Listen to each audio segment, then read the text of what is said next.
Good morning. Tax Tip Tuesday, 19 out of 52. So today I'm going to talk to you about choosing an accountant or a tax advisor.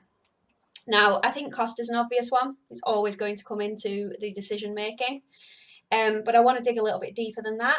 And I've listed quite a lot of elements in the text of this post. Things such as who is your accountant regulated by? What's their experience, qualifications, check the insurance that they've got in place. These are all things that you should be thinking about. As well as that, obviously, most people would now check reviews, be it on social media, Facebook, LinkedIn, or on Google reviews before they chose an accountant. But also speak to other people that you already know use that accountant, because I think that there's such a beauty in that conversation that you can have with someone, and especially for the kind of clients I act for, a lot of them have been referred from somebody else, or they'll already know somebody else that uses my services. So I just think that you can't beat a real conversation just to see what the experience is of another business, and particularly if you can have that conversation with another business in a similar sector to yourself that you believe is run similar to your own. And also, I wanted to outline the importance of expectations.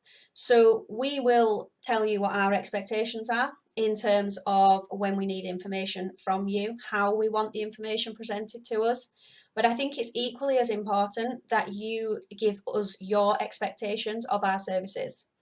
So, for example, I had a new client call recently, and I can still giggle about it now, just by the way that they kind of presented themselves on the first call. One of the first things that came out of this prospective client's mouth was, "I'm going to be really needy," which is fine because it was laid on the table from that first call. And I really appreciated that. I thought, well, yeah, you've recognised that you need an accountant that's going to email you back at short notice if you've got an urgent query, for example, or somebody that's going to be ultra responsive to help you out when you need it. And that kind of put the cards on the table, and it meant that we could work out between us whether that relationship was going to work for both of us. Because at the end of the day, that's what it is. It is a relationship that you need to have with your accountant. Now, I've put in the text of this post, they don't have to be the kind of person that you'd go to the pub on a Friday night for a drink with. That's not what I'm saying here. But what I'm saying is they need to be the kind of person that you feel you can communicate with, that you can communicate well and effectively. And I think the main tip that I can give here is to trust your gut.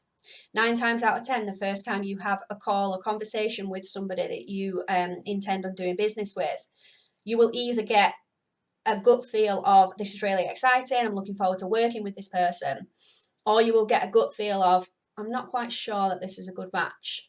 Follow your gut, follow that instinct, trust it, it's there for a reason.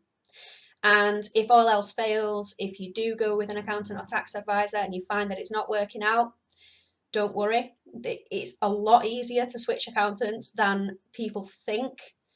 And I will do another post on that at some point, because it's often one of the first questions, like, is it going to be a huge hassle for me to switch accountants? What's that, what is the process there? So I'm going to do a detailed post on that at some point.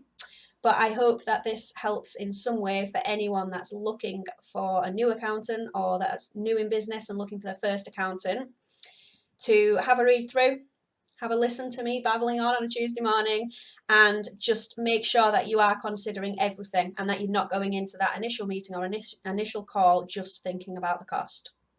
Have a lovely day, everyone.